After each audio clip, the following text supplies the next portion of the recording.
90% des raisons de perte enregistrées dans votre CRM sont fausses. Et franchement, c'est un chiffre qui pique, mais qui me surprend pas plus que ça pour travailler régulièrement avec des entreprises auxquelles je pose la question. Et aujourd'hui, on va parler de cette mine d'or insuffisamment exploitée, comment identifier les vraies raisons derrière vos résultats commerciaux, aussi bien les gains que les échecs, et comment en faire une opportunité concrète. Et pour en parler, j'ai le plaisir de recevoir Julien Cohen-Rousset, qui est cofondateur de Diffly, une solution de win-loss analysis. Julien, je suis ravie de te recevoir aujourd'hui sur My Marketing Podcast. Bonjour Laurie, ravi également, merci beaucoup pour ton accueil et puis très heureux d'échanger sur cette thématique avec toi.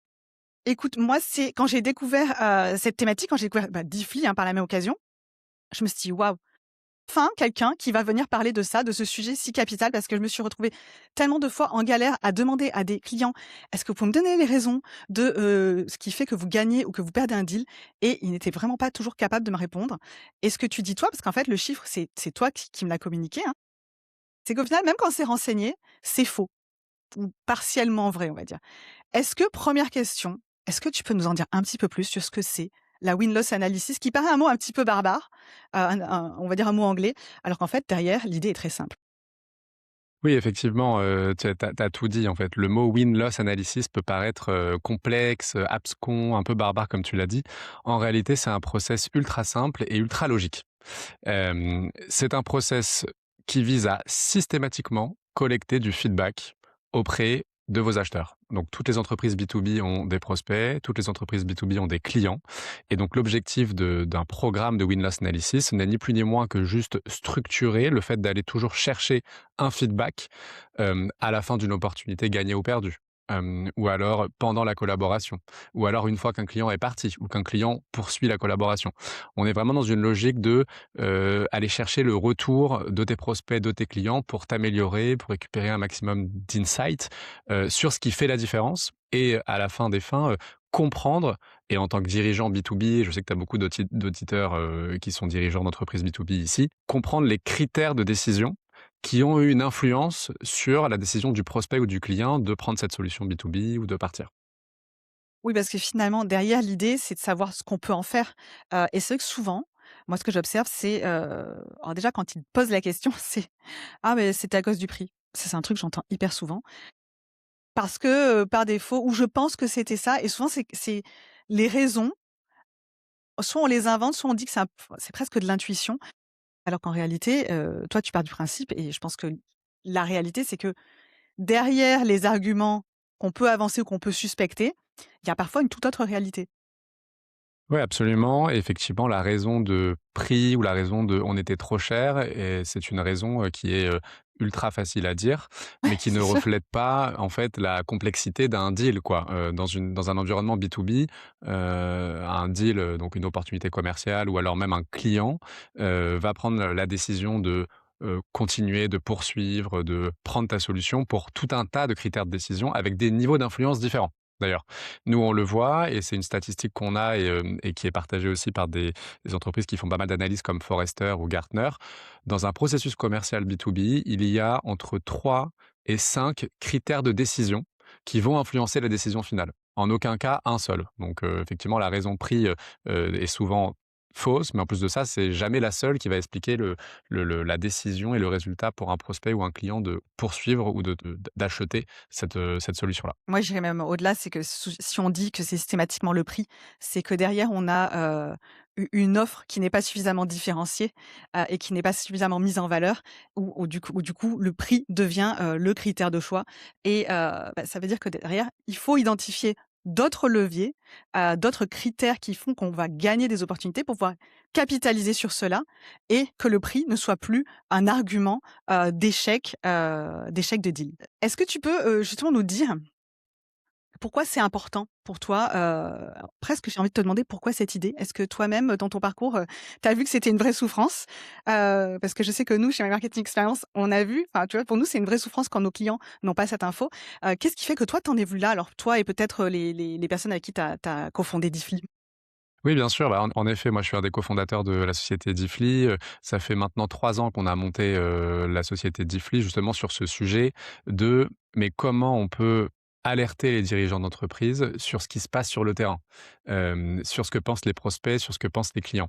Et en fait, l'origine de ça, c'est notre précédente expérience puisqu'on avait, monté une autre entreprise, qui s'appelait Javelot, dans l'écosystème RH, qui était un logiciel RH de digitalisation des rituels RH et managériaux, qui était un environnement très concurrentiel. Et en fait, à chaque fois qu'on, gagnait une opportunité commerciale, on se posait pas la question de pourquoi. À chaque fois qu'on perdait une opportunité commerciale, on avait souvent des raisons de: «On était trop cher». Et à un moment donné, on s'est dit: «Mais c'est pas possible, on il nous manque énormément de données». On est tombé sur une statistique assez dingue également puisqu'on parle de stats, ici. J'adore les stats, tu peux y aller. Tu adores les stats? Bon, bah, fi J'adore, je suis très, très chiffres. nous, chez nous, on l'appelle la stat des 17. Elle est assez folle D'accord. aussi cette stat. Un acheteur B2B ne passe que 17 en moyenne de son temps à interagir avec le commercial pendant son parcours d'achat. Ouais, Donc cela veut dire que, autrement dit, 83 du processus d'achat se déroule sans aucun contact avec votre équipe commerciale. c'est mal, hein. Et cette proportion, elle est encore plus faible, on l'avait vu, lorsque l'acheteur compare plusieurs options, plusieurs, concurrents. Donc, tout ça, ça dit tout. C'est qu'à la fin, c'est assez logique finalement qu'on donne la raison de prix, comme une raison un peu facile et évidente parce que, on a que 17 en fait de la donnée.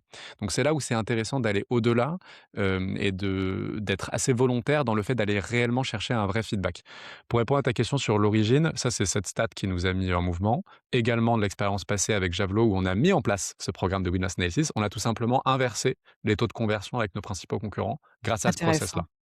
Intéressant. Donc il y a eu un vrai ROI dessus et quand on a, terminé l'aventure Javelot il y a maintenant plus de 3 ans, on s'est, reposé avec, mes associés. On change pas une équipe qui gagne, donc on a relancé avec la même équipe, et on s'est dit: il y a ce sujet-là qui est, très, mal traité en fait dans les organisations B2B, qui est, le fait d'aller chercher la vraie vérité sur: «Mais qu'est-ce qu'ils pensent vraiment mes prospects? Mais qu'est-ce qu'ils pensent vraiment mes clients? Est-ce que mes clients sont vraiment contents? Pas contents? Est-ce qu'ils vont partir? Mes prospects, mais est-ce que réellement mon expérience de vente, elle est optimale? Est-ce que réellement il se passe ce qui doit se passer?» Donc cette curiosité, elle nous a énormément piqué, nous, chez Javelot, à l'époque.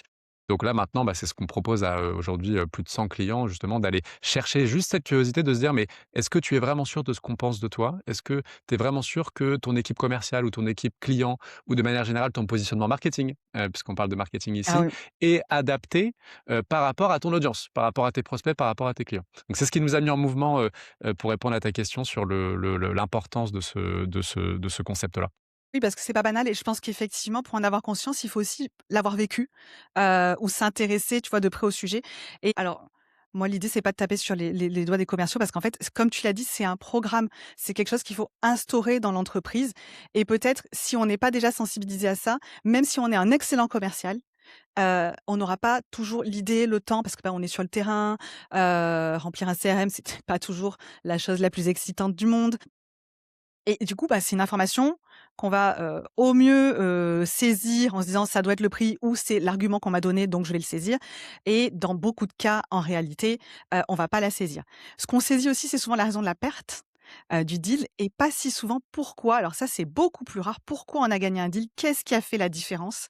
Et que, bah, finalement, comme tu dis, c'est peut-être la petite truc, en plus ou que je vais pouvoir utiliser pour, convaincre un mon prochain prospect et qui pourrait, marcher également avec lui et ça, tu vois, on focus souvent sur ce qui va pas et on focus beaucoup moins sur ce qui va, ce qu'on fait de bien en réalité et qu'on pourrait répliquer à d'autres fois avec d'autres prospects et en fait, le programme, c'est vraiment de se dire: «On s'intéresse aussi bien aux deals qu'on remporte qu'aux deals qu'on perd avec la plus grande valeur». Ah moi, je reviens effectivement en point de vue marketing, c'est génial, parce que tu convaincs beaucoup mieux quand tu as ces données-là.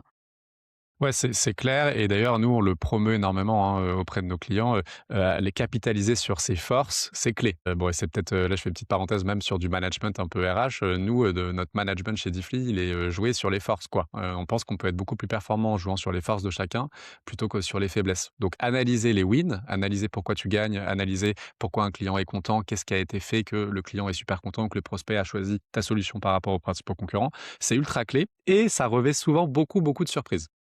Oui et pour avoir fait l'exercice, tu vois, nous-mêmes, il y a 2 ans, quand on s'est repositionné, on a eu d'énormes surprises quand on est allé interroger nos clients sur qu'est-ce qui fait qu'ils ont travaillé avec nous, qu'ils nous ont choisis et ben, il y a des choses auxquelles tu t'attends pas du tout. et qui du coup, bah, tu peux, te réapproprier pour enrichir ton positionnement. Ça, c'est clair et sur cette partie-là, la partie deal gagné, elle est ultra importante. La partie deal perdu, elle est intéressante aussi. Je voulais te partager, en préparant le podcast, cette, analyse-là, Je t'en prie, si intéressante. tu C'est encore que des chiffres, le vas-y. le top 3 des raisons, de perte, d'un deal, renseignés dans les CRM par les commerciaux, c'est prix, produit, concurrence. Donc prix, on l'a vu ensemble, Oui, ils ont choisi un produit concurrent. ou service, ou alors ils ont choisi le concurrent. Quand nous, on fait l'analyse et qu'on questionne le même prospect, via un processus, de Windows Analysis structuré, via des interviews qualitatives, hein, ça, on va en parler. Le top 3 là, c'est perception de valeur, expérience de vente, compréhension de mes besoins. Donc cette Donc on est sur dualité, elle tout est autre registre. tout autre registre. Mais ça, c'est normal parce que c'est pas le job du commercial de passer par un process structuré de feedback. C'est un métier, en fait, à proprement parler. Le métier de commercial, il est très compliqué. Il est dur, et il demande énormément de compétences. Donc si en plus vous demandez au commercial de passer du temps dans un processus de collecte de feedback structuré, ça devient encore plus complexe, quoi. Donc c'est pour ça que nous on dissocie et donc les meilleurs commerciaux vont aller chercher ce feedback, vont aller le demander justement pour s'améliorer, mais ils vont rarement eux-mêmes de faire, ce process de feedback, puisqu'en fait là il y a un petit côté, juge et partie quoi à la démarche. Oui, ça je te rejoins. Par contre, je voudrais juste clarifier une chose avant qu'on aille plus loin. C'est la différence vraiment entre, hem, interroger ses prospects et a fortiori clients quand on est du bon côté sur, les raisons pour lesquelles ils nous ont choisis ou pas. C'est un process qui est très différent de l'enquête de satisfaction. Moi, je voudrais juste insister là-dessus, c'est pas: «On a travaillé ensemble, qu'est-ce qui fait que notre relation, notre collaboration était bien, donc est-ce que vous êtes satisfait ou pas?» C'est vraiment sur pourquoi on est choisi ou pourquoi on n'est pas choisi. Absolument. On va vraiment s'intéresser sur les facteurs de décision. Qu'est-ce qui a fait basculer la décision d'un côté ou de l'autre? Et d'ailleurs, on va un peu refaire le match, c'est-à-dire qu'on va aller reprendre à 360°, tous les facteurs et les éléments qui ont pu faire basculer le deal. Donc ça veut dire passer par l'analyse de l'expérience commerciale, l'analyse de, l'image de marque de l'entreprise, l'analyse de comment l'entreprise est rentrée en contact avec ce prospect initialement, l'analyse concurrentielle également, Hyper par-dessus le importante marché et qui est tellement souvent oubliée. pour pouvoir se positionner également et se différencier. Donc, on parle de fiches concurrentielles ou de battle card, hein, pour un mot anglais. Le process de comité également, parce qu'aujourd'hui, dans l'environnement B2B, on n'est plus vraiment seul à décider. Il y a plusieurs personnes qui décident. Donc là encore, s'intéresser à quel était l'influenceur, le décisionnaire, etc. C'est vraiment un process structuré à 360 qui permet juste de tirer les leçons d'un deal gagné pour répliquer et de tirer les leçons d'un deal perdu pour Éviter. modifier, éviter et s'ajuster pour gagner la fois d'après. OK, hyper clair. Et du coup, toi, comment tu recommanderais, pour les personnes qui nous écoutent, et qui se disent: «Ça m'intéresse effectivement, c'est quelque chose que, on fait un peu quand on y pense, un peu parfois au doigt mouillé». Comment est-ce qu'on peut démarrer aujourd'hui une démarche, de win-loss analysis dans son entreprise, B2B? Ouais, eh ben, écoute, il y a, je dirais, allez 7 étapes, grosso Pas rien modo cette qu'on vous étape, hein? recommande. C'est pas rien. Alors il y en a des plus, lourdes que d'autres effectivement, mais je dirais 7 étapes, mais la première c'est la plus importante. La première c'est, être clair sur le niveau d'ambition. À la fin, en fait, le process de récolte de feedback, il peut être super simple. Il peut être plus poussé, il peut être complexe.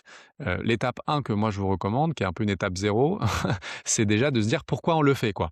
On a beaucoup, nous, de clients, marketing, hein, donc de dirigeants marketing, qui mettent en place un process de récolte de feedback auprès des prospects et des clients, déjà pour, hem, avoir, des insights sur la réputation de l'entreprise. Déjà, c'est un premier point. Aujourd'hui, à l'ère de l'IA, on a beaucoup de data partout, il y a beaucoup de bruit, on ne sait plus vraiment quoi. Aller récolter un feedback clair, fiable et actionnable te permet déjà de retirer le bruit et d'avoir des insights sur déjà comment tu es perçu par le marché, ce qui est déjà assez clé.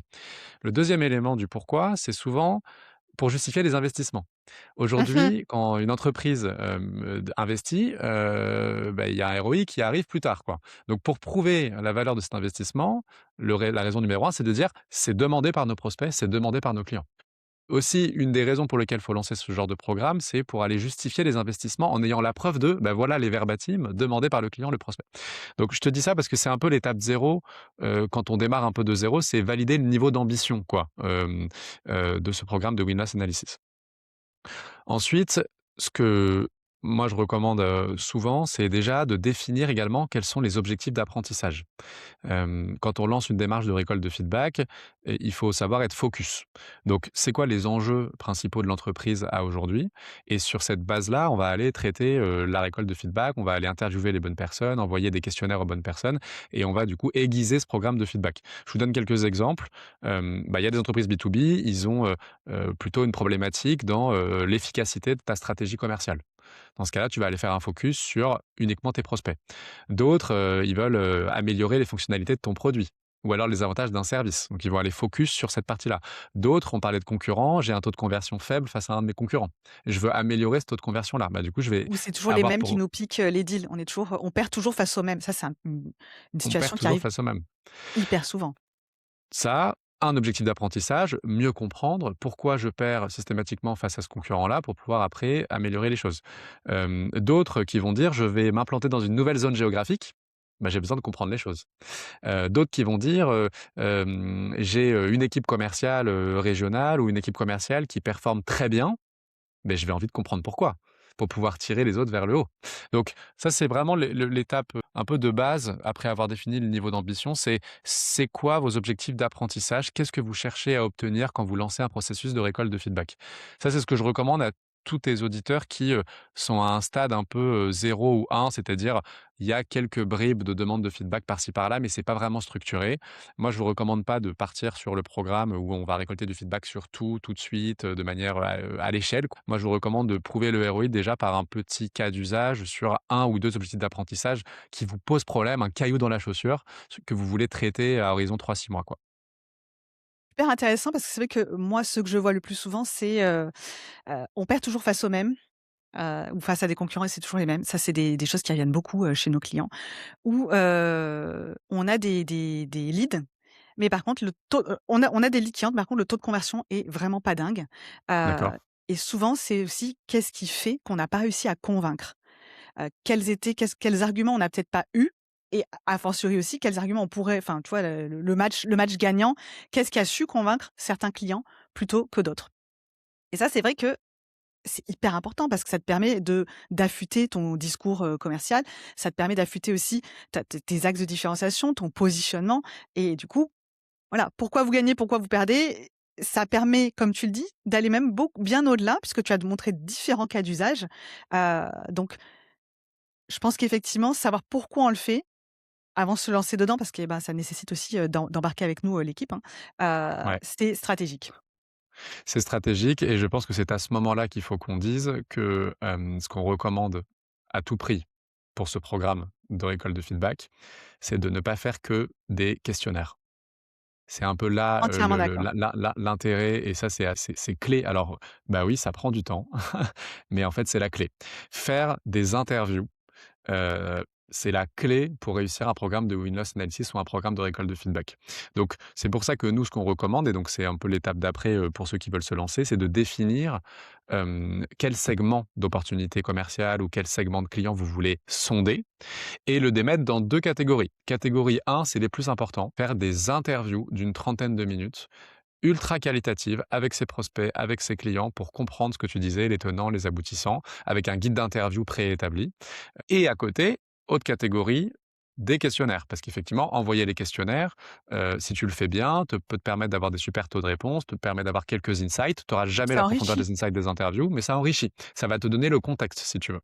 Si vous faites un programme de récolte de feedback qu'avec des questionnaires, pour le coup, ce ne sera pas assez en profondeur et puis même vous pouvez tomber dans des biais qui fait que vous allez potentiellement tirer des mauvaises conclusions.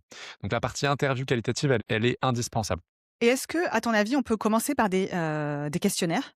Et à partir des questionnaires, on sait que, dans ces questions des personnes qui ont répondu, parmi eux, il y en a qu'on va interroger pour la phase 2, en fait, l'entretien, qualitatif ou pour toi, c'est, la personne qui passe l'entretien qualitatif n'est pas une personne un client qui va répondre à un questionnaire? Les 2 sont possibles, il faut juste que tu, prennes en compte le fait que si tu demandes déjà à un prospect de remplir un questionnaire, il s'attend peut-être pas à après passer 30 minutes avec toi en interview. Tu le préviens en amont. Hem, voilà. Moi, ce que je recommande toujours, c'est de partir un peu de la base et des critères de base, quoi. Si c'est une opportunité qui est allée loin dans le funnel de vente, pour le coup, vous êtes totalement légitime à demander une interview. Si c'est une opportunité qui est pas allée, ultra loin, pour le coup, le questionnaire est peut-être un poil plus adapté. Ce qu'on vous recommande également nous, c'est, d'en parler pendant le process de vente. Oui, Ça donne bonne une idée. super image, ça vous différencie énormément de votre processus concurrentiel. Si on imagine, un commercial qui est face à 3 concurrents et qui dit et c'est le seul à dire à son prospect: «Écoutez, nous, on a un process de qualité, qu'on gagne ou qu'on perde», évidemment, on aimerait bien bosser avec vous, mais qu'on gagne ou qu'on perde, on a un processus de qualité qui, vise à, peut-être vous contacter, à la fin de du deal pour demander, votre feedback sur ce que vous avez pensé de l'expérience de vente, pour qu'on puisse continuer à s'améliorer. Est-ce que vous seriez OK de passer une trentaine de minutes au moment où vous aurez pris votre décision pour qu'on puisse, comprendre ce qui a fait la différence? C'est ultra quali, ça te différencie dans ton process de vente et en plus de ça, alors ça c'est plus pour nos amis commerciaux, ça te donne du coup des indications de timing de closing, donc ça c'est aussi intéressant. Excellent, j'adore ce conseil, franchement ça c'est une pépite et je te rejoins, en fait, ça peut aussi donner cette dimension très quali sur notre approche de la vente et en réalité, moi ce que j'observe, c'est aussi une chose, c'est que les clients et les prospects, si tu amènes bien le truc, ils sont toujours ravis Bien sûr, de répondre à des questions parce qu'en réalité, c'est hyper valorisant. Et bien pour sûr. l'avoir vécu avec des clients, quand je leur ai demandé: «Allez poser précisément ces questions-là» à des alors pour le coup, eux, je leur ai demandé d'interroger leurs clients et ben, ils m'ont dit: «C'est incroyable». Ils étaient extrêmement contents et c'était très valorisant pour eux, et ils ont apprécié la démarche, ils ont eu ce feedback-là. Donc je te rejoins totalement, même sur la réputation et l'image, c'est quelque chose qui, véhicule, une bonne image, une bonne réputation et qui finalement ne peut qu'être bénéfique. C'est ultra bénéfique et alors pour ceux qui font un programme, de récolte de feedback avec une tierce partie neutre, qui peut être Difly ou qui peut être n'importe qui d'autre, c'est encore plus valorisable parce que le prospect ou le client se dit: «Mais en fait, ce prestataire-là, investit, Oui dans la satisfaction de ses clients. et mon Il avis passe par une compte. tierce partie neutre. Mon avis compte et en plus de ça, moi, prospect, je n'ai pas peur de retomber dans une levée d'objection ou de relancer un processus commercial parce que je ne vais pas parler à l'entreprise, avec qui j'ai échangé, je vais parler à une tierce partie neutre à côté qui est totalement neutre et qui n'a rien à vendre. Donc ça ouvre déjà, ça augmente les taux de réponse parce que la question qu'on peut se poser, et que je pense tes auditeurs peuvent se poser, c'est: «Oui d'accord, mais c'est quoi le taux de réponse?» Est-ce qu'il est vraiment élevé le taux de réponse sur les interviews? Alors moi, j'ai plutôt tendance à penser que si les choses sont bien amenées, il y a pas vraiment de raison que, la personne refuse. Comme tu dis, quand tu as le deal est perdu, tu as le truc d'être un peu redevable, tu vois? Comme quand tu romps avec quelqu'un et que tu dois quand même lui donner des explications sur pourquoi il y a une rupture. Heu, Ouais. je pense que, si c'est amené alors je sais pas si toi tu as des chiffres à nous partager là-dessus? Bah, ce que tu dis est clair, hein, surtout si tu as passé du temps, hein. Dans un environnement B2B, le délai de closing, il est suffisamment élevé. Après, il faut que ce soit bien amené. Nous, les statistiques qu'on a, c'est qu'on a à peu près des taux de réponse sur les interviews de l'ordre de 50. Donc C'est c'est, quand même bien. élevé.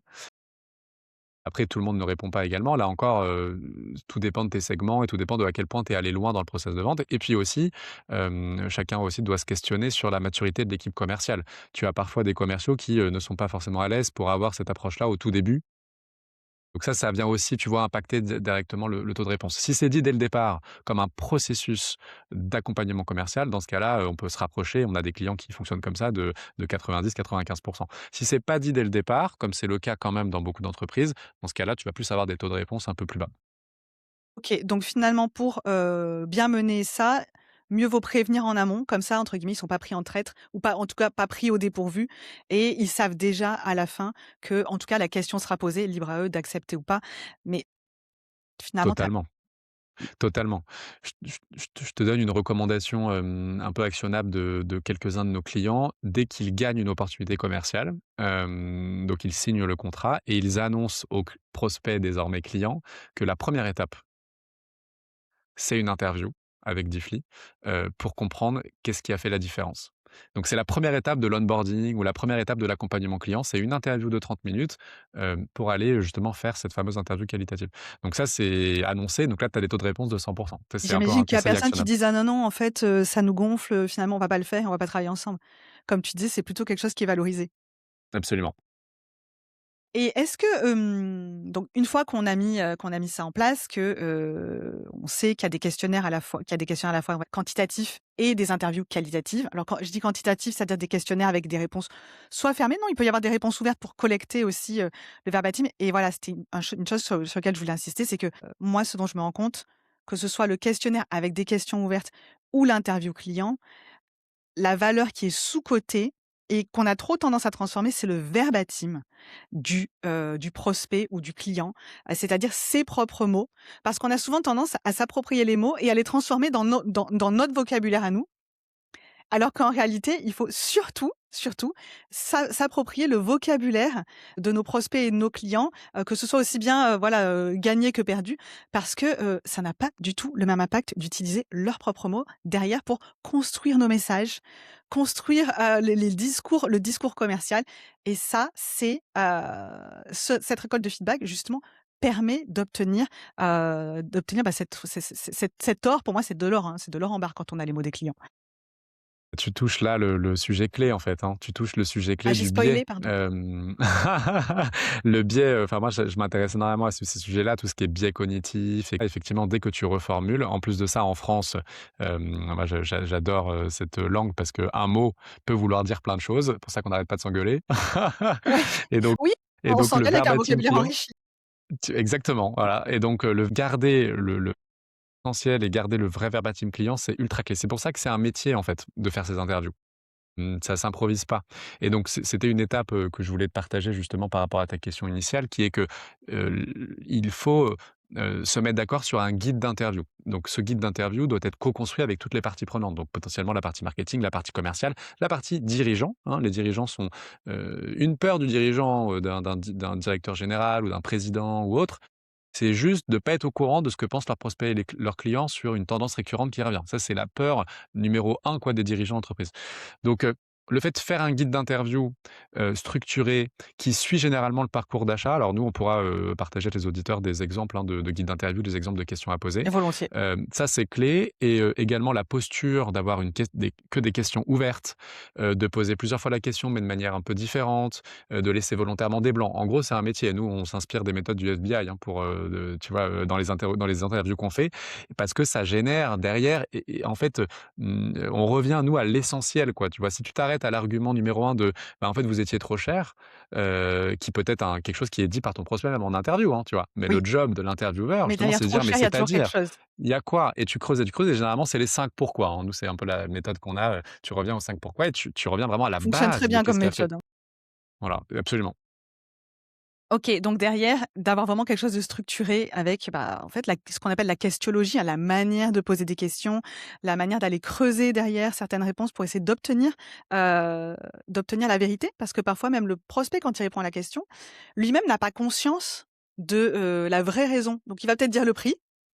Totalement, Ah, j'ai potassé. Il va peut-être te dire totalement, le prix, mais quand tu vas l'interroger, il va se rendre compte qu'en fait, il n'a pas compris, ce que l'entreprise faisait clairement par rapport totalement. à d'autres. Je peux en parler parce qu'en fait, c'est du vécu avec mes propres clients. Mais souvent, c'est tu le disais, hein, tout à l'heure, la perception de la valeur est souvent une des vraies raisons. Ouais. Ouais, totalement, et ce que tu dis est marrant parce que nous, tu sais qu'on demande toujours aux prospects et clients de nos propres clients ce qu'ils pensent de l'initiative, d'Ifly de récolte de feedback. Et tu as, plusieurs fois des personnes qui nous disent: «Bah, merci, parce que j'ai réussi à mieux formuler, en fait, le pourquoi j'ai pris votre solution, et du coup, je vais pouvoir encore mieux le vendre en interne». Donc Et aider à formuler, c'est clé, quoi, c'est vrai. et c'est un vrai argument parce que souvent, on a besoin aussi d'avoir des personnes qui vont vendre en interne, les fameux champions. Est-ce que Et pardon, oui, vas-y, je t'en prie. est-ce que il y a des erreurs qu'il faut pas commettre, tu vois? Parce que là, tu nous as donné toute la méthode, on veut l'appliquer. Est-ce que tu as déjà observé, qu'il y a peut-être des erreurs qu'on commet ou qui pourraient f faire, bah, je dirais pas mettre en péril, mais on va dire faire que ça fonctionne pas aussi bien que ce qu'on voudrait? Ouais. Alors ça, c'est une super bonne question, d'autant que à la fin, ce qu'on fait, c'est du bon sens paysan, hein. Encore une fois, le J'adore mot le bon win-loss sens paysan. analysis, tu vois? Le win-loss analysis, c'est un terme un peu barbare, mais à la fin, on vient juste demander à tes prospects et tes clients ce qu'ils pensent de toi, mais de manière ultra fiable. Donc c'est ça qui Oui, change tout. mais tu vois, moi, ce que j'aime bien, c'est que justement, à l'heure de l'intelligence artificielle, à l'heure où alors un petit peu moins on te parle des hacks et tout ça, Ouais, finalement, c'est un peu, dans moi, j'aime bien justement ce que tu appelles ce bon sens paysan parce que, bah, on en revient un peu aux fondamentaux, tu vois? Alors bien sûr, bah, l'intelligence l artificielle peut grandement aider derrière, hein, pour toute la partie analyse, tout ça, absolument. ça voilà, peut-être qu'on l'abordera, mais en tout cas, c'est quelque chose qu'on peut pas inventer, c'est quelque chose qu'on peut pas, demander à une intelligence artificielle de générer, déjà. Ça part de vraies insights, ça part de vrais mots que nos clients vont avoir ou nos prospects vont avoir à notre égard. C'est ce qui change tout et c'est le début de la réponse à ta question sur l'erreur à éviter. C'est de considérer que l'IA peut vraiment te donner le feedback, de tes prospects et de tes clients. En fait, l'IA, c'est incroyable quand tu as de la bonne donnée.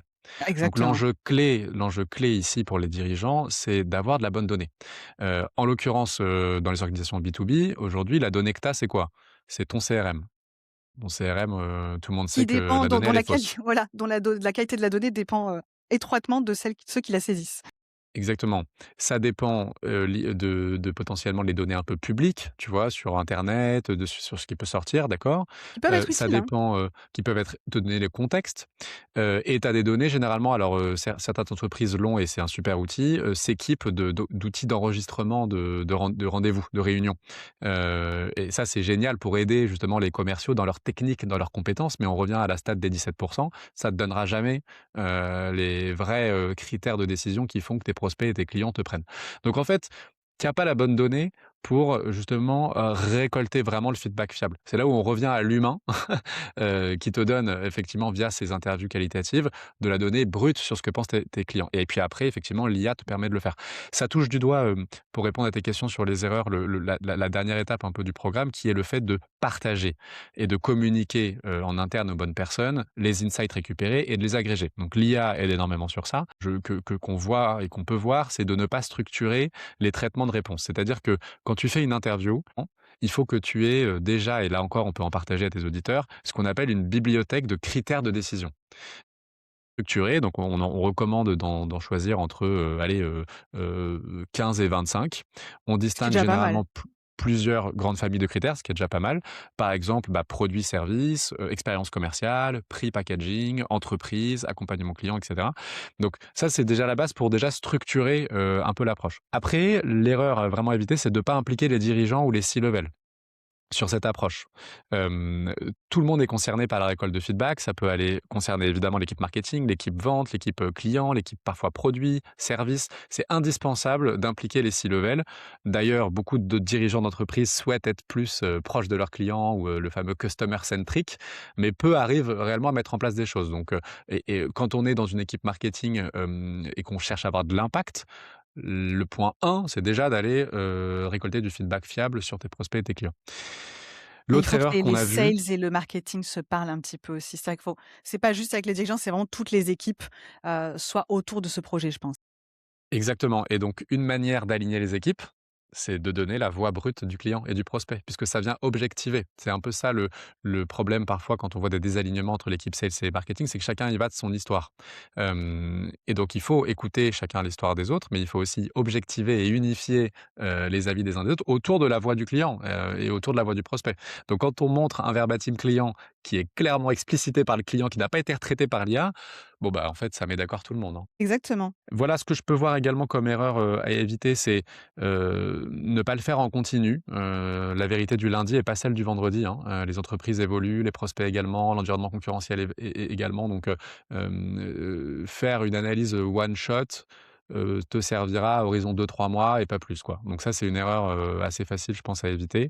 Et l'erreur, peut-être que j'avais un peu dit au tout début aussi, c'est de vouloir faire, quelque chose de trop lourd, trop complexe, trop ambitieux dès le départ. Faut se lancer, même sur un périmètre très restreint, ça permettra déjà d'avoir des vrais insights, directement exploitables, quoi. Le dernier point peut-être que je peux te partager sur les erreurs à éviter, c'est, de ne pas travailler l'exploitation, de ces insights. En fait, quand on fait des Merci, interviews j'allais te poser la question. qualitatives, c'est clé. Fait des interviews qualitatives, on va récupérer un transcript avec plein d'insights différents. Quand on va aller envoyer des questionnaires, on va récupérer plein de data également. On en a parlé, il y a également de la data à côté contextuelle qu'il faut prendre en compte. Le CRM est intéressant parce qu'il te dit le quoi. Il te dira jamais le pourquoi, mais il te dit le quoi. Il te dit le Mais taux de c'est pas inutile, conversion hein, que quand tu peux même. avoir et c'est important. Voilà, donc ça, il faut quand même que tu le prennes pour le contextualiser. Je parlais des outils d'enregistrement de call, pareil, il faut aussi les prendre pour contextualiser. Des échanges mail ou call, faits entre les commerciaux et leurs prospects ou entre les, chargés de clients et leurs clients, pareil, il faut aussi le prendre. Donc tout ça, c'est une agrégation de données, quoi. Mais à la fin, la clé, c'est il y a quand même un challenge de centralisation, de partage, d'exploitation. Donc moi, ce que je recommande comme petit conseil actionnable, c'est un petit rituel hebdo, pour la personne qui est, chargée de ce programme, de récolte de feedback, les insights les plus, croustillants ou les plus, intéressants, de la semaine. Donc ça peut être, sur des outils partagés, hein, Teams, Slack pour, les entreprises de la tech, par mail. J'ai même des clients qui font des réunions hebdo, donc c'est carrément une réunion où ils se mettent, c'est un moment un peu fun, tout autour de la table et là, ils reprennent un peu les post-mortem des interviews, des deals gagnés, des deals C'est perdus qui ont ultra été réalisés. satisfaisant en même temps. Que ce soit gagné ou perdu, alors peut-être ça peut faire grincer un peu des dents quand c'est un deal perdu, la raison évoquée, mais au final, je trouve que ça te maintient quand même dans une dynamique où, si déjà tu es pas sales et sur le terrain, ça te maintient déjà un peu au contact du terrain aussi. Parce que souvent c'est un écueil, qu'on entend. Bah, nous on n'est pas sur le terrain, nous on comprend pas ce qui se passe et cette remontée d'informations, d'en faire un rituel, je trouve que du coup ça permet de fédérer toutes les équipes, autour, bah, de cet objectif-là. Autour de l'objectif de rester proche de ses prospects, de rester proche de ses clients et ça, les dirigeants d'entreprise l'achètent énormément.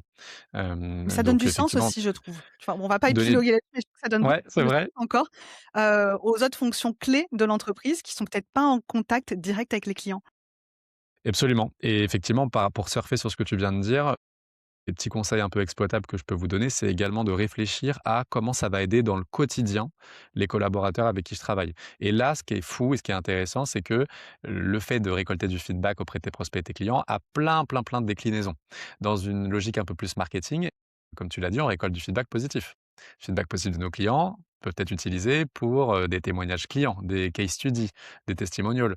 On peut aussi nourrir ces insights-là de l'équipe sales, l'équipe commerciale pour aller partager derrière à leurs prospects. On parlait des concurrents tout à l'heure, bah, l'équipe commerciale parfois ne sait pas forcément comment se positionner par rapport aux concurrents, quel argument jouer. Et bien grâce à tous ces insights-là, le commercial peut avoir 3-4 recommandations et nous avec la plateforme Diffly, on le propose en mode alerte, tu es sur un deal similaire, tu vas le gagner si tu fais X, Y, Z parce qu'on a l'apprentissage du passé. Donc il y a plein, et là je pourrais t'en citer encore 10 exemples, plein d'exemples actionnables que tu peux donner pour aider tes collaborateurs au quotidien. Oui, moi je le vois aussi, tu vois, d'expérience, quand tu arrives quand justement tu récoltes ce feedback et que tu travailles sur, le positionnement, l'axe de différenciation et la manière de pitcher l'entreprise, heu et que tu le partages. Ça, je pense que tu es bien Ouais. tu l'as bien dit. Tout le monde s'approprie, tous les collaborateurs s'approprient mieux, l'entreprise et peuvent eux-mêmes aller la pitcher à l'extérieur parce qu'on est tous confrontés au: «Et toi, tu fais quoi et tu travailles pour qui? Qu'est-ce qu'ils font?» En fait, tout le monde va avoir le même discours et les retours que moi j'en ai eus, c'est, on est bien plus à l'aise à l'idée de présenter notre entreprise et je pense que ça peut même avoir un côté fédérateur, tu vois? C'est clair.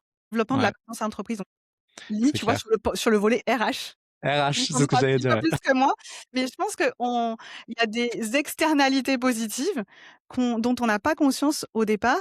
Bien sûr qu'il y a le côté vente qui est directement impacté, marketing et vente, mais je pense que ça peut aller même bien au-delà. Ah bah ça c'est clair et j'adore, bah, nous, du coup, notre expérience passée était RH, hein, tu vois? Donc j'adore cette externalité positive RH et en effet, tu vois, ça peut énormément aider, sur ces sujets-là. Heu, D'autant que ça peut également aider sur le fameux why, tu vois? On parle Ouais. beaucoup du c'est quoi le why de l'organisation? Bon, bah, en fait, le point de départ pour définir ton why, c'est de connaître tes forces, en écoutant tes prospects et tes clients. Voilà, la seule chose, c'est qu'effectivement, je veux pas non plus qu'on croie que c'est facile comme tout dans la c'est un process, c'est du travail, ça peut prendre du temps, il faut avoir des compétences d'interviewer. Derrière, il faut avoir les compétences d'automatiser potentiellement en amont, en s'intégrant au CRM, en aval, en analysant l'IA. Donc voilà, c'est un travail, mais ça vaut Et le coup, quoi, ça c'est sûr. Oui, mais de mettre ça aussi en place dans la durée. Mais je pense que nous, on croit beaucoup aux résultats dans la durée chez My Marketing Experience et c'est quelque chose effectivement, mettre en place cette démarche, c'est quelque chose que tu l'as très bien dit, on va pas mettre en place pendant 2 ou 3 mois. C'est un process qui doit s'inscrire dans le temps et pour que ce soit vraiment efficace dans la durée et avoir les résultats, vraiment de manière continue. Julien, je te remercie. Cet épisode pourrait faire, 2 heures et demie, mais on va peut-être, s'arrêter là parce que je pense qu'il y aurait plein de choses à dire. On va philosopher sur la win-loss C'est analysis. ça. Où est-ce qu'on peut te retrouver? Je sais que Diffly est extrêmement présent, bon, déjà sur les réseaux parce que moi je vois beaucoup, mais vous faites également, des événements. Qu'est-ce que tu peux me dire où est-ce qu'on peut te retrouver? Quelle est votre actu? Oui, absolument. Bah, on peut me retrouver moi sur LinkedIn, donc Julien Cohen-Rousset. Après sur notre site internet pour voir nos actualités, diffly.co. On mettra tous les liens en description. Et effectivement, ouais, c'était, le partage que on voulait aussi faire à tes auditeurs puisque il y a aussi un sujet et une question qu'on peut se poser sur: «Mais comment je me positionne par rapport au marché?» Beaucoup de dirigeants marketing avec qui on échange qui me posent la question, «C'est quoi mon niveau de maturité?» Donc on pourra mettre aussi, je pense, dans les liens de l'épisode, le Absolument. lien vers, le niveau le fait que vous puissiez vous auto-évaluer sur votre niveau de maturité par rapport au marché. Voilà un peu pour nos actualités. Alors on a organisé, aussi une keynote, d'Ifly, ça on le fait une fois par an, qui est un peu notre grande messe où on rassemble, bah, plein de dirigeants marketing, Oui, plein de dirigeants beau commerciaux, plein de line-up, hein. dirigeants d'entreprise, avec, des super speakers. Et voilà, tout simplement. OK, bah, écoute, moi, je mettrai tous les liens dans la description.